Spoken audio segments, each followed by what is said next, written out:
Magandang araw, ako po si Lovely Jimenez, isang third year BS Criminology student sa Pan Pacific University, Tayug Campus. Ngayon ay papaliwanag ko ng maikli ang thesis tungkol sa pag-unawa sa sarili.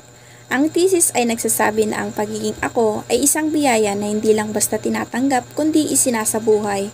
Ang pagkatao ko ay hindi nabubuo ng kusa.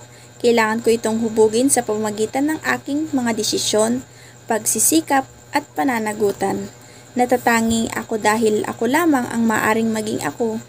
May sariling karanasan, pangarap at direksyon na hindi maaring itakda ng kahit sino. Hindi ko makikilala ang tunay na sarili ko kung hindi ko inaakong aking mga responsibilidad. Kailangan kong manindigan sa mga pinipili ko at matutong tumanggap ng mga resulta nito. Hindi ko rin makakamit ang totoong katuparan kung ginagaya ko lang ang sa iba.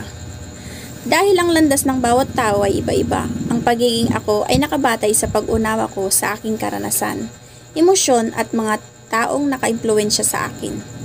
Sa huli, ang paghubog sa sarili ay isang tuloy-tuloy na proseso.